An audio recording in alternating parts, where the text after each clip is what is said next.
जयंत पर्व एक प्रवास, सेवा आणि समर्पणाचा, जो केवळ वर्षांनी मोजला जात नाही, तर अनुभवांनी, कष्टांनी आणि यशस्वी क्षणांनी सजलेला आहे. प्रत्येक व्यक्तीच्या आयुष्याची एक कथा असते, पण काही कथा अशा असतात ज्या कायम इतरांसाठी प्रेरणादायी असतात, त्या दिशा दाखवतात. अशीच कथा आहे एका मनमोकळ्या पहिल्या भेटीतच काळजात घर करणाऱ्या अष्टपैलू हुशार व्यक्तिमत्वाची, ज्याचं नाव आहे अभियंता श्री जयंत सुधाकर पाटील. संत श्रेष्ठ गजानन महाराजांच्या पावन स्पर्शाने पुनीत झालेल्या शेगावच्या जवळ वसलेलं धरणगाव हे त्यांचं मूळ गाव. पेशानं शिक्षक असलेले सुधाकरजी पाटील व त्या काळची मॅट्रिक पास असलेल्या प्रतिभाबाई या दाम्पत्यापोटी दिनांक 23 मार्च 1968 रोजी जन्मलेलं हे पुत्ररत्न. बहीण मीनाक्षी आणि वैशाली यांचे हे लाडके थोरले बंधुराज.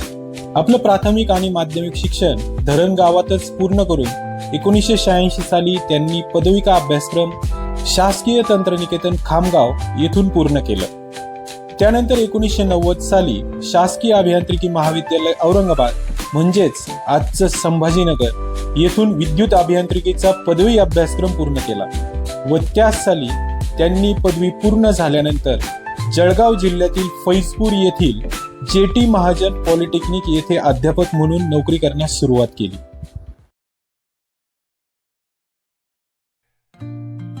छावा कादंबरीत शिवाजी सावंत यांनी लग्नाची व्याख्या खूप छान शब्दात मांडलेली आहे. ते म्हणतात की लग्न म्हणजे सामर्थ्याच्या समुद्राने सौंदर्याच्या सरितेला दिलेलं आलिंगन. 1985 साली सरिताताई यांच्यासोबत त्यांचा विवाह संपन्न झाला. या लक्ष्मीचा पायगुणच म्हणावा की साहेबांना महाराष्ट्र राज्य विद्युत मंडळात जळगाव जिल्ह्यातील पारोळा कक्ष येथे त्यांची पहिली नियुक्ती झाली. लग्नाच्या वेळेस जो स्वभाव होता तोच आत्ता स्वभाव आहे, त्यात काहीही फरक पडलेला नाही. ते जेव्हा लेक्चरर म्हणून होते तेव्हा ते मला आवडत होतं, पण त्यांनी जेव्हा डिसिजन घेतला की मी MSCBत जाणार आहे, मला त्यातली काहीही कल्पना नव्हती. पण मला असं वाटायचं की नको, त्यांनी लेक्चरशिप करावी. पण मग त्यांनी जो डिसिजन घेतला तो मला मान्य होता. त्यांची पोस्टिंग पहिले पारोळ्याला झाली. पारोळ्याचा अनुभव होता थोडासा वाईट, पण त्यातूनही आम्ही पुढे गेलो. नाशिकमध्ये आल्यावरती सगळ्यात मोठी गोष्ट की आम्ही स्वतःचं घर केलं. दरम्यान या दाम्पत्याला तेजस आणि मृदुला ही 2 छानशी अपत्यही झाली. असं म्हणतात की प्राप्तेतु षोडशे वर्षे पुत्रम मित्र वदाचरेत, म्हणजेच 16व्या वर्षापासून मुलाला मित्राप्रमाणे वागवावं. पण पाटील साहेब हे जन्मापासूनच आपल्या मुलांचे मित्र राहिलेले आहेत. बऱ्याचशा मुलांसाठी त्यांचे वडीलच एकदम टेरर असतात. माझ्या संदर्भात उलट होतं. माझ्या पप्पांनी कधी मला मारलं नाही, कधी असं फार रागवलं नाही. माझ्यासाठी टेरर म्हणजे माझी मम्मीच होती नेहमी. तो 2011-12 मध्ये माझी 10वी झाली.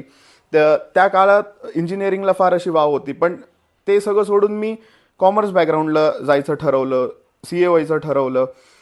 तेव्हा देखील त्यांनी काही बंधनं टाकली नाहीत. ते म्हणाले की तुला पाहिजे ते कर, मी आहे. पाहिले CA मध्ये मी खूप सारे फेल्युअर्स बघितले, काही चांगल्या गोष्टी पण बघितल्या, पण नेहमी ते खंबीर उभे राहिले. मी MBA करायचा डिसिजन घेतला.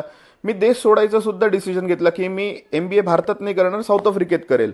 तर ते सुद्धा ते खंबीरपणे उभे राहिले की नाही, तुला काय करायचं कर, मी आहे. तर ही खूप मोठी गोष्ट आहे माझ्यासाठी. आणि कदाचितच काही लोकांना हे असं बघायला मिळतं किंवा अनुभवायला मिळतं, ते आम्हाला मिळालंय. मुलीसाठी तर आपला बाबा म्हणजे सर्वस्व असतो. पाटील साहेबांनी आपल्या मुलांना कधीही शिक्षणाबाबत बंधनं घातली नाही. त्यांनी त्यांना कायमच मुक्त वावर करू दिला. त्यांना आपलं करिअर निवडायचं पूर्ण स्वातंत्र्य दिलं. असं माझं होतं की इंजिनिअरिंग वरून मी कॉमर्सला आलो. तसंच माझ्या बहिणीचं सुद्धा झालं की तिला पण इंजिनियर करायचं का, किंवा तिनेही कॉमर्सला यायचं का. तर ती स्टॅटिस्टिक्समध्ये गेली, which is a completely different field. ती स्टॅट्समध्ये गेली. आज ती ॲज अ स्टॅटिस्टिकल एक्सपर्ट म्हणून कामसुद्धा करते. तर कुठल्याही प्रकारची बंधनं नाही, कुठल्याही प्रकारची जबरदस्ती नाही की तू हेच शिक किंवा तू हेच कर, असं कधीही झालेलं नाही आहे. प्रत्येक मुलीसाठी आपले वडील हे हिरोच असतात. माझेही पप्पा माझ्यासाठी एक हिरो आहे आणि खूप चांगले मित्रसुद्धा. त्यांच्या वाचनाच्या आवडीमुळे मला ही वाचनाची खूप आवड आली आहे आणि त्यांनी आम्हाला नेहमी प्रोत्साहित केलं आहे. म्हणजे आम्हाला कुठले करिअरबद्दल किंवा मग आमच्या कुठल्या आवडीनिवडीबद्दल त्यांनी आम्हाला कधीच अडवलेलं नाही आहे. त्यांनी आम्हाला नेहमी आम्हाला जे वाटेल, आम्हाला जे आवडेल ते करण्यासाठी नेहमी एनकरेज केलं आहे.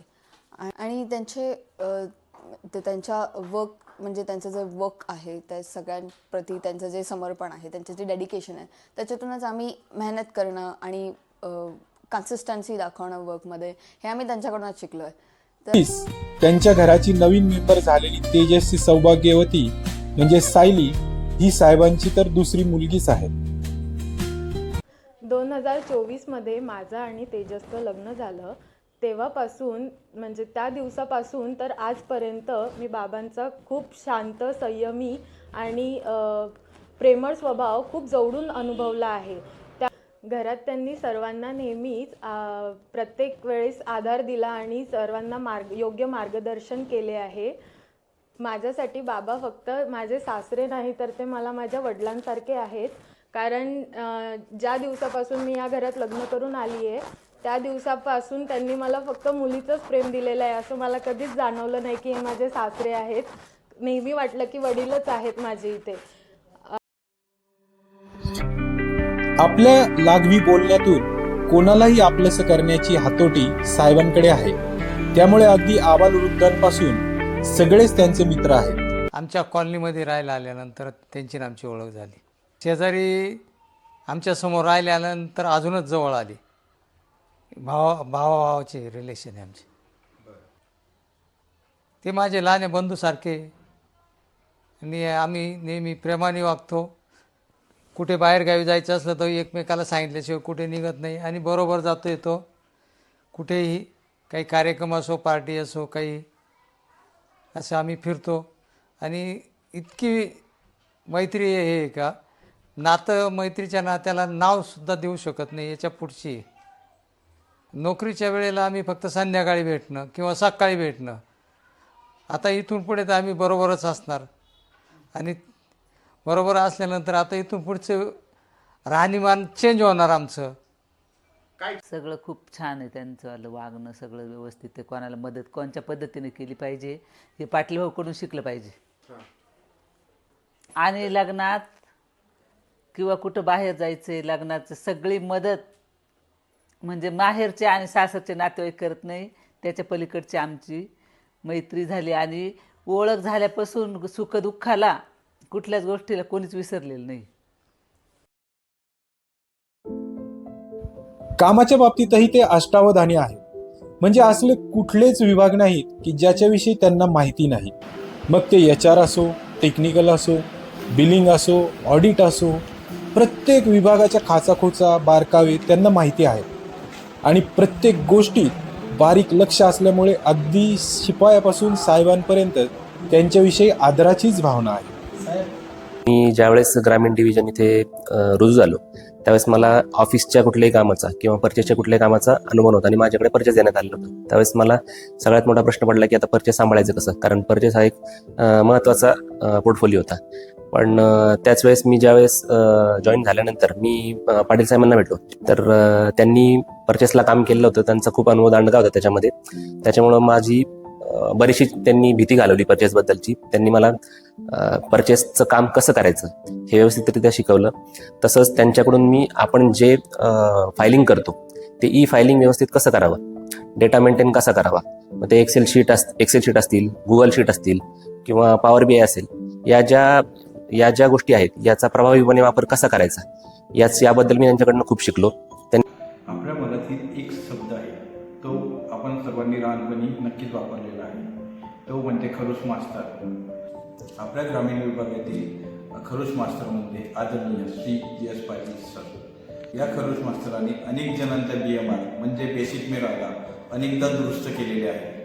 जेवण करताना जेव्हा आम्ही आमच्या मैफिल रंगायची किंवा गप्पा गोष्टी रंगायच्या त्यावेळेस पाटील साहेब बोलताना सुद्धा एखादा सपोज जर पॉलिटिकल विषय असेल आणि जर त्यांना तो पटला नाही तर विरोधी नेते कसे बोलतात तसे विरोधी नेत्यासारखेच हा असंच बरोबर आहे या शब्दातच ते बोलायचे. दुपारचं जेवण झाल्यानंतरच आमची एक छोटीशी शॉर्ट व्हीसी राहायची आमची रोज. शॉर्ट व्हीसी मध्ये सुद्धा बरेचदा साहेब आपल्या जुन्या ज्या आठवणी होत्या किंवा जुन्या जे त्यांचे अनुभव होते, कॉलेजपासून असो किंवा त्यांच्या जुन्या ऑफिसचं असो, बरेच त्यांनी अनुभव आणि अनुभवातनं त्यांनी आम्हाला काय बोध द्यायचा किंवा आम्हाला काय सांगायच्या बऱ्याच गोष्टी त्यांनी सांगितल्या. कोणी जर आम्हाला काही कुठल्या गोष्टीला मला जर एखाद्या नियमात बसत नसेल, पटलं नसेल, मी त्यांना जर सांगितलं की साहेब हे चुकीचं आहे किंवा असं आहे, साहेब नेहमी गंभीरतेने आमच्या पाठीशी उभे राहिले की नाही नाही तू जर म्हणतोय ते बरोबर जर आहे ना तर 100% ते आपल्या पाठीशीच उभे राहिलेले आहेत. त्या प्रवासादरम्यान पाटील सरांचे जे संबंध आला, कामाच्या संबंधात जो संबंध आला तो मला एन टॅक्सचा माझ्याकडे फोलिओ होता.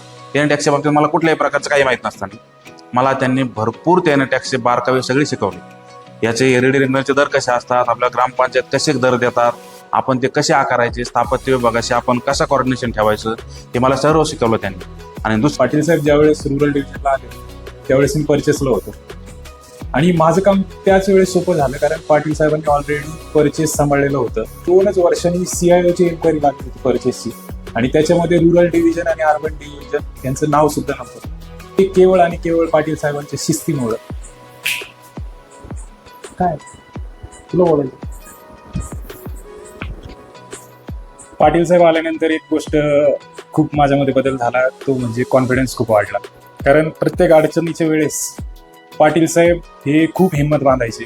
म्हणजे रुरल डिव्हिजनची एक खासियत आहे की तिथं म्हणजे कनिष्ठ आणि वरिष्ठ हे एकाच टेबलावर जेवतात आणि कदाचित त्याच्यामुळे आमचं बॉन्डिंग खूप छान आहे. तो टेबल पाटील साहेबांचा असायचा.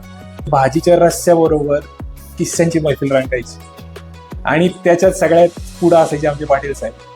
आणि तेही साधा सुद्धा नाही, एखादा किस्सा सांगायचा तर तो रंगवून कसं सांगायचं हे त्यांच्याकडून शिकायचं. हा जो व्हिडिओ तुम्ही पाहताय तर हा व्हिडिओ तयार करायला जे काही साधन सामग्री लागते, जे काही ज्ञान लागतं, तर ते घेण्यासाठी म्हणायला त्यांनी प्रवृत्त केलं. सुरुवातीला आम्ही ट्रान्सफॉर्मरच्या बाबतीमध्ये काम करत असताना फक्त आम्ही एक्सेल शीट मध्ये प्रत्येक गोष्टींचे आम्ही रिपोर्ट बनवायचो.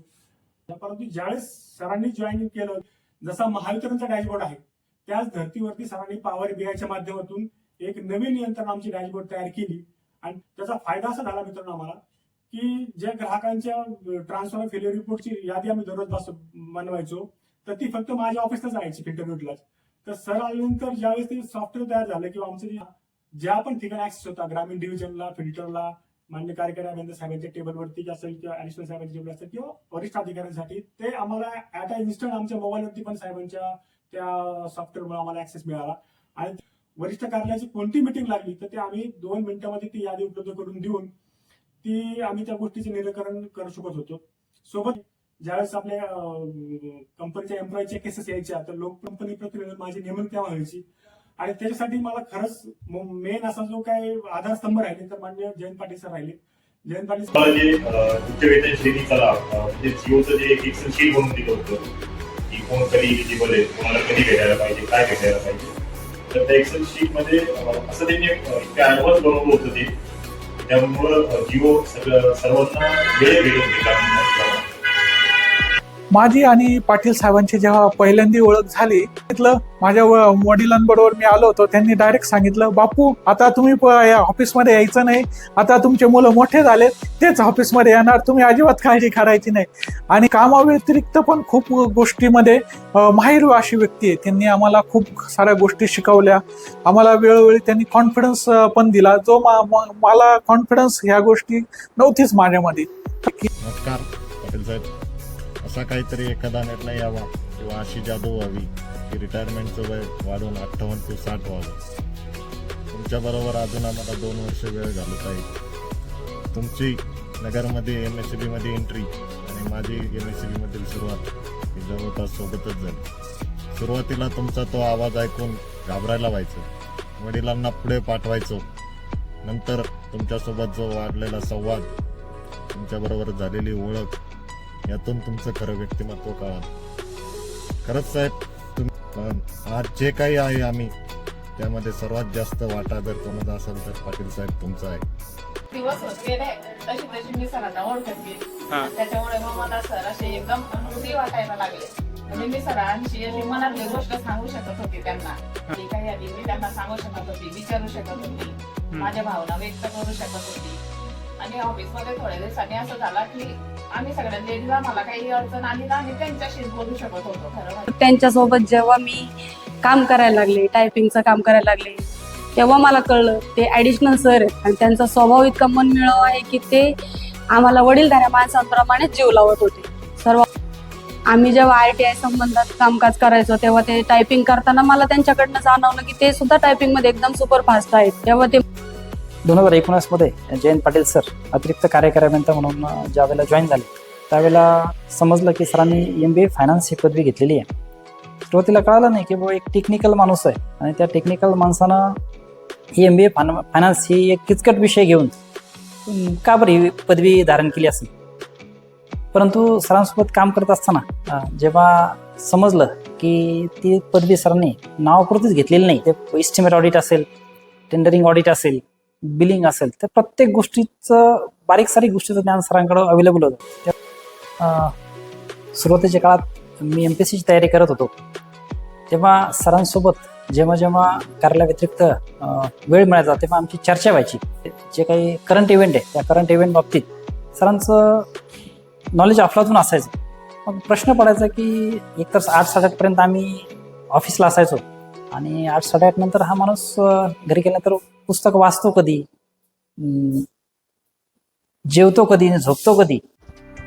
सर्व क्षेत्रातील त्यांच्या जबरदस्त पकडीमुळे त्यांचे वरिष्ठ अधिकारी त्यांच्यावर पूर्ण कार्यभार सोपवून निश्चिंत राहत असत आणि त्यातीलच एक म्हणजे कार्यकारी अभियंता काकडे साहेब. जॉईनिंगच्या वेळेसच तत्कालीन मुख्य अभियंता कुमटेकर साहेबांची मीटिंग होती. त्या मीटिंगमध्ये सकाळपासून संध्याकाळपर्यंत पूर्ण डिव्हिजनमध्ये काय काय पॅरामीटर्स कुठल्या याच्यावरती काम करायचं आहे त्याचा एक पूर्ण आरसाच मिळाला. आणि एवढ्या सगळ्या पॅरामीटरवरती काम करत असताना एक अनुभवी आणि कामामध्ये त्याच्यामध्ये की कॉन्फिडन्स आणि काम करण्यामध्ये आत्मीयता जी असते, नॉलेज लागतं आणि नॉलेज जर असेल आणि कॉन्फिडन्स असेल तर आपण कन्क्लुजनपर्यंत येऊ शकतो. या गोष्टीचं त्यांच्याकडून पहिल्याच भेटीमध्ये म्हणजे कन्फर्मेशन झालं. परंतु अतिरिक्त कार्यकारी अभियंता जयंत पाटील यांच्यामध्ये वेगळेपण असं आहे की कुठल्याही गोष्टीला चॅलेंज म्हणून ते स्वीकारतात आणि कुठलीही गोष्ट अडचणीची असेल किंवा असेल साहेबांचं काम म्हणजे इंजिनिअरिंगचं काम म्हणजे माझं काम आहे आणि मी काम ते केलं पाहिजे आणि आपल्याला कुठल्यापर्यंत तो रिपोर्ट्स किंवा कुठल्यापर्यंत जायचे याचे क्लिअर कट मॅप आयडिया असल्यामुळे त्याच्यामध्ये गोंधळ व्हायचा नाही होतो. आणि सांगण्याचा अभिमान आहे की जवळपास या 4.5 वर्षाच्या कालावधीमध्ये मी ज्यावेळेस कार्य करत आहे त्याच्या अगोदरही त्यांना डिव्हिजनची माहिती होती आणि 4.5 वर्षाच्या कालावधीमध्ये फक्त ग्रामीण हा शब्द जर सोडला तर डिव्हिजन आपलं डिव्हिजन सर्कलमध्ये 1-2 आणि कॉम्पिटिशन म्हणजे एक चांगल्या पोझिशनमध्ये जे राहण्याची परिस्थिती आहे त्याच्यामध्ये नक्कीच त्यांचं योगदान आहे. साहेबांनी कधीही आपल्या पदाचा गर्व केला नाही. त्यामुळे नगरच्या राहत्या रूमवर ते LDC, UDC यांच्या गोतावळ्यात उत्तमरित्या राहिले. त्यांच्याशी रूम शेअर केली आणि मोठ्या मनाने गाडीही. साहेबांची गाडी म्हणजे नाशिक नगर आणि नगर नाशिक जाण्याचं महत्त्वाचं साधन. उद्यापासून साहेब आपल्याबरोबर राहणार नाही याची उणीवही या पोरांना नक्कीच भासेल आणि त्यांच्याबरोबर व्यतीत केलेला काळ त्यांना वेळोवेळी आठवेलही. पाटील सरांचा माझा 2021 सप्टेंबर यावेळेस संबंध आला. ज्यावेळेस मी इथं नवीन जॉईनिंगला आलो त्यावेळेस सरांनी विचारलं की कुठून आला. मग त्यावेळेस वडिलांची आणि सरांची ओळख जुनी असल्यामुळे ती इथं आल्यावर लक्षात आलं. त्याच्यानंतर मग रूम शोधण्यासाठी मी प्रयत्न करत होतो. सरांनी सांगितलं की तू आपल्याच रूमवर येऊन जा, आपल्या रूममध्ये आहे जागा. त्याच्यामुळे मी त्यांच्या रूमवर शिफ्ट झालो. ते होमिओपॅथीचा चांगला अभ्यास करत होते आणि काही अडचण आली तर काही आम्हाला औषधं वगैरे देणं असेल किंवा ते एक्सप्लेन करून सांगणं, याच्यावरून आमच्या ॲलोपॅथीवरूनचा विश्वास होमिओपॅथीवर शिफ्ट झाला. त्याच्यामुळे ते सर आमच्यासाठी डिग्री नसलेला एक डॉक्टर होते. माझी जेव्हा नगरला पोस्टिंग झाली त्यावेळेस भावानी मला सांगितलं तिथे गेल्यानंतर जयंत पाटील सरांना भेटत, आपले नाशिकचेच आहेत. साहेबांना भेटल्यानंतर साहेबांनी मला विचारलं तुझी राहण्याची सोय काय आहे, नाहीतर एक काम कर रूमवर येऊन जा. त्याच क्षणी माझा राहण्याचा प्रश्न मिटला. त्याच्यानंतर सुरुवातीला मी नाशिकला येऊन जाऊन STने करत होतो. एक दिवस साहेबांनी मला विचारलं की तू आमच्यासोबत गाडीत येशील का. मला त्यावेळेस वाटलं की शेअरिंग करून जायचं आहे. आजपर्यंत त्यांनी 1 रुपयाही घेतलेला नाही. रूमवर आमचं एकदम खिळबिळीचं वातावरण असायचं. त्यांनी त्यांचे भरपूर आयुष्यातले पूर्ण घडलेले भरपूर अनुभव आम्हाला त्यांनी शेअर केलेले. त्यातून आम्हाला खूप काही शिकायला भेटलेलं. नगरहून नाशिकला जाताना त्यांना कभी कभी हे पिक्चरचं गाणं खूप आवडायचं. त्याच्यातला ते उर्दू गाणं होतं. त्याच्यातला एक एक शब्द सर आम्हाला ट्रान्सलेशन करून मराठीमध्ये आम्हाला समजून सांगत होते. चेहरों के लिए आईने कुर्बान किए हैं, इस शौक में अपने बड़े नुकसान किए हैं. सर्वच जण साहेबांच्या ऑडिट झालं, कम्प्युटर टेक्नॉलॉजी या सर्व नॉलेजबद्दल बोलतील, पण मी तुम्हाला साहेबांच्या एका न उलगडलेल्या पैलूबद्दल बोलणार आहे. ते म्हणजे उर्दू शायरी. उर्दू भाषा आणि शायरी साहेबांना प्रचंड आवडते. राहत इंदोरी साहेबांच्या शायरीवर त्यांची तर PhD झालेली आहे. राहत इंदोरी साहेबांची शायरी साहेब एवढ्या सोप्या शब्दांमध्ये समजून सांगायचे. त्यांच्या तोंडून शायरी ऐकायची आम्हाला तर आवडच निर्माण झाली होती. महाराष्ट्र राज्य विद्युत मंडळ आणि महावितरण यामध्ये त्यांनी अनेक उत्तुंग कामगिरी केल्या, पण त्यात सर्वात महत्त्वाची ठरली ती PU शिंदे साहेब यांनी आणलेली फोटोमीटर रिडिंग ही संकल्पना. पण ते ऑफिसमध्ये काम करताना त्यांच्याबद्दल एक विशेष गोष्ट अशी होती की ते नियम आणि ऑफिस प्रोसिजर याच्यामध्ये अजिबात तडजोड करायचे नाही. आणि त्या काळामध्ये म्हणजे तो काळ असा होता, लोडशेडिंगचा काळ होता, थकबाकी वसुली, त्याच्यानंतर कायमस्वरूपी बंद झालेल्या ग्राहकांची वसुली, त्याच्यानंतर वीज चोरी, याच्यावर सगळ्यात विशिष्ट अशा मोहिमा चालायच्या. या प्रत्येक मोहिमेबद्दल मग मोहीम कशा प्रकारे आखली पाहिजे, काय करायचं, याच्यामध्ये आपसात डिस्कशन करताना त्यांचा जो सहभाग असायचा तो एकदम असा धडाडीने, आणि त्यांचे जे सजेशन्स असायचे, त्यांचे जे विचार असायचे आणि जे काही त्यांनी सजेशन द्यायचे ते एकदम इनोव्हेटिव्ह असायचे आणि इफेक्टिव्ह असायचे. त्याच्यामधने आम्हाला काहीतरी आउटपुट मोठ्या प्रमाणे मिळालं आणि काही काही आयडियाज त्यांच्या एकदम आउट ऑफ बॉक्स असायच्या. आजादी, मुझे प्रशासन से आजादी, सभी से आजादी, मुझे प्रशासन से आजादी, अरे लेके रहेंगे आजादी, हम सब लेंगे आजादी, तुम भी लेंगे आजादी, हम भी लेंगे आजादी, मैं भी मांगता हूँ आजादी, आप भी मांगो आजादी, हम सब मांगे आजादी, हम सब मांगे आजादी, पूंजीवाद से आजादी, निजीकरण से आजादी, सभी से. मी 8 वर्षापूर्वी नगर सहसचिव म्हणून कार्यरत झालो. आमच्या ह्या 7-8 वर्षाच्या काळामध्ये अनेक आंदोलनं करण्याची वेळ आमच्यावर आली. 2-3 संप करण्याची वेळ आमच्यावर आली. त्या संपाच्या वेळी ब्रेन बिहाइंड ऑल ॲक्टिव्हिटीज नेहमी पाटील साहेब माझ्याबरोबर राहिले आहेत. मी जरी फ्रंटवर काम करत असलो तरी प्रत्येक गोष्टीमध्ये त्यांचा मला मदत, त्यांच्या नॉलेजचा आधार हा मी घेतलेला आहे. जेव्हा मी पेंडॉल टाकायचो आणि आंदोलन घ्यायचो, इग्निशन देण्याचं काम, ट्रिगर पॉइंट असण्याचं काम हे पाटील साहेब करायचे. एक प्रत्येक आंदोलनाची वेळी आंदोलनाची पार्श्वभूमी सांगण्याची एक पद्धत असते, परंतु मला ती पार्श्वभूमी सांगण्याची कधी वेळच आली नाही. कारण साहेबांचा असलेला अनुभव आणि साहेबांचं असलेलं अगाध नॉलेज यामुळे प्रत्येक आंदोलन ते विस्तृतपणे पेंडॉलमध्ये सगळ्यांना समजावून सांगायचे, ज्यामुळे माझं काम अगदी विनासायास आंदोलन पूर्ण करण्याचं काम मी करत राहिलो आणि त्यांचा मला वारंवार मदत होत राहिली. पाटील साहेबांची आमची ज्या वेळेला प्रथमतः भेट झाली, मला वाटतं 2019च्या खाजगीकरणाविरोधातील बहुतेक तो संप होता. आणि त्या ज्या वेळेला खाजगीकरण कसं धोकादायक आहे अशा माध्यमातून संपामध्ये ज्या वेळेला पाटील साहेब नव्याने उभा राहिले, आम्ही पहिल्यांदा त्यांना म्हणजे ऐकत होतो त्यावेळेला, आणि त्यांचं भाषण ज्या वेळेला झालं तर ते अतिशय एवढं म्हणजे खतरनाक होतं ना, एवढं टाळ्याचा तर विषयच नाही, पण शिट्ट्यासही त्याचे म्हणजे ते एक आम्हाला वेगळाच अनुभव आला की आतापर्यंत फक्त एक भाषण करायचं वगैरे नाही, पण रियालिटी काय आहे, कामगारांच्या मनामध्ये घुसून कशा पद्धतीने ती रियालिटी दाखवायची हे त्या दिवशी आम्हाला त्या भाषणातून त्यांच्या कळालं. आणि की आम्हाला कधी ज्या वेळेला काही अडचण यायची ना, मग अरे आता कोणाला सांगावं, मग हाय अरे पाटील साहेब आहेत ना, मग पाटील साहेबांना साहेब असं आहे, अगदी पर्सनली जरी असेल काही समजा तरी आम्ही त्यांचं मार्गदर्शन घेण्याचा प्रयत्न करायचो. इतनी शिद्दत से मैंने तुम्हें पाने की कोशिश की है, कि हर जर्रे ने मुझे तुमसे मिलाने की साजिश की है। कहते हैं अगर किसी चीज को दिल से चाहो तो पूरी कायनात उसे तुमसे मिलाने की कोशिश में लग जाती है। साहेब, कदाचित हा डायलॉग तुमच्यासाठीच लिहिला गेला असेल, कारण तुम्ही तयार केलेल्या ग्रामज्योती दालनातच आणि नगरकरांच्या हातूनच सेवानिवृत्ती व्हावी अशी तुमची दुर्दम्य इच्छा होती. तुमच्या या इच्छेपुढे नियती देखील झुकली. 3 वेळा बदली होऊन देखील आपण नगरलाच निवृत्त होत आहात. यामागे आहे आपलं नगरविषयीचं प्रेम आणि नगरकरांचं आपल्यावरचं प्रेम. ही नात्याची घट्टवीण अशीच शेवटपर्यंत राहो.